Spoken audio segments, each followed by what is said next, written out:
नीतीश रवीना के बहुत करीब आ गया। रवीना के होंठ हिले, बुखार से मेरा बदन टूट रहा है। सुबह से कुछ खाया भी नहीं है। ओह! नीतीश के चेहरे पर ढेर सारा प्यार उमड़ आया। वो किचन में गया और थोड़ी ही देर में टोस्ट और चाय के साथ गर्म पानी और दवाई ले आया।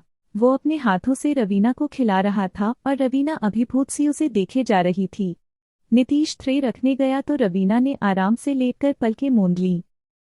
कुछ देर में अपने कंधे पर छुअन पाकर पलकें खोली तो नीतीश उस पर झुका हुआ था।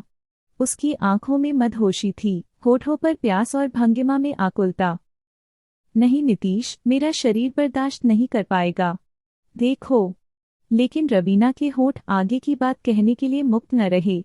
उसकी बातों से बेखबर नीतीश चुंबनों की झड़ी लगा चुका था। उसकी आकुल बाहें रवीना को कसती गईं। 5 दिन हॉस्पिटल में रहने के बाद आज रवीना घर आई तो घर की सजावट देखकर दंग रह गई। दिल की शेप के गुब्बारों से ढकी फर्श, वेलकम होम के कार्ड से सजी दीवारें और भी बहुत कुछ।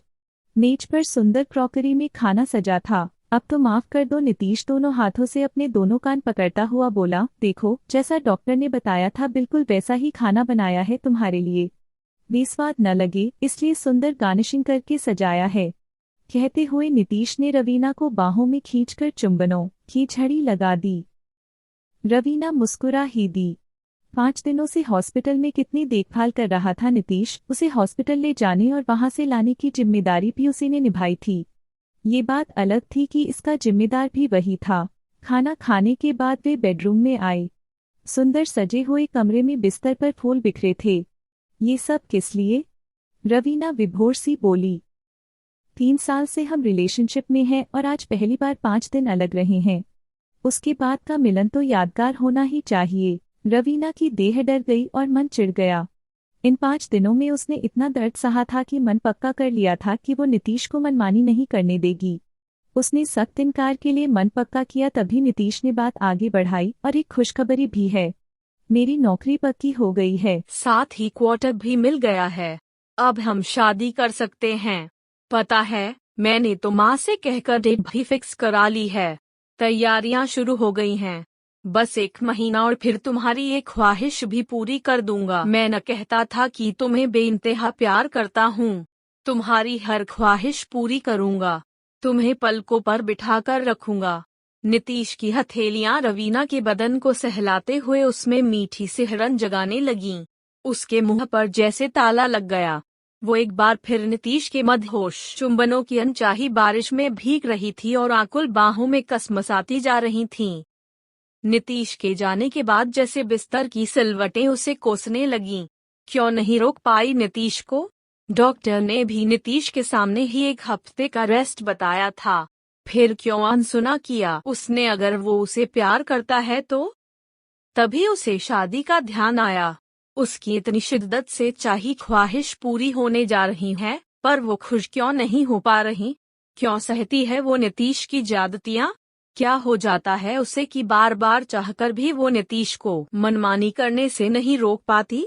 और शादी? जब पहली बार निरिश प्यार का वास्ता देकर उसके नजदीक आया था तो उसने कितना रोका था कि ये सब शादी के बाद। पर नीतीश ने उसे मना लिया था, ये कहकर कि वे आधुनिक हैं। अगर शादी अभी नहीं कर सकते तो भी शरीर की मांग पूरी करना उनका हक है। काम वाली बाई शीला जल्दी जल्दी काम निपटाते हुए कराह रही थी और रवीना वर्क फ्रॉम होम लेकर लैपटॉप पर अपनी आहों के साथ बैठी थी। तभी लंच ब्रेक हो गया तो उसका ध्यान शीला की चोटों की ओर गया। उसने अपने साथ शीला का भी खाना लगा लिया। फिर उसे पेन किलर देते हुए बोली, क्यों सहती है पति की मार? अलग क्यों नहीं हो जाती? आप नहीं समझोगी मेम साहब। मारता है तो प्यार भी तो करता है। उसके बिना कैसे रहेगी मैं? अभी देखो, कल मुझे मारा तो मेरी चूड़ी टूट गई। आज तुरंत नई चूड़ी ला कर दी और हर्जाने के तौर पर झुमके भी। कहाँ तेरे सूने हाथ अच्छे नहीं लगते मुझे। शीला कराहते हुए मुस्कुरा उठी। बचपन से सिखाया गया है जिससे समाज में इज्जत है, पहनने ओढ़ने का, पूजा पाठ का अधिकार है, घर है, बच्चे हैं, वही हमारा सौभाग्य है। उसे छोड़ दिया तो सब कुछ छोड़ना पड़ेगा। छोड़ सकेगी मैं? इन सब के बिना जी सकी है औरत भला? समाज क्या कहेगा? शीला बोलती जा रही थी और रवीना के मन में जैसे कोई पहेली सुलझती जा रही थी। जैसे शीला के मन में बचपन से भर दिया गया है कि औरत बिना सिंदूर के अधिकार के अधूरी है, जी नहीं सकती, वैसे ही उसके मन में ये बैठ गया है कि वो बिना इस एहसास के कि कोई उसे प्यार करता है, जी नहीं सकती। पहली बार जब नीतीश ने उस पर हाथ उठाया था और वो ब्रेकअप चाहती थी तो इसी सपनीले प्यार का वास्ता देकर उसे मना लिया था। जब पहली बार बिना उसकी सहमति के संबंध बनाए थे तब भी हर बार उसकी प्यार भरी बातों, उसके द्वारा रखे गए ख्याल, दी गई सहूलियतों को न छोड़ पाने के मोह में पड़कर उसे माफ करती जाती थी। वो क्या अंतर है उसमें और शीला में? शीला को कथित सौभाग्य और अत्याचार एक पैकेज में मिले हैं और उसे कथित प्यार और अत्याचार दोनों ही मनचाहा न छोड़ना चाहने की मजबूरी में अनचाहा झेल रहे हैं। फिर क्या फायदा उसके पढ़े लिखे और आत्मनिर्भर होने का, खुले और आधुनिक परिवार से होने का?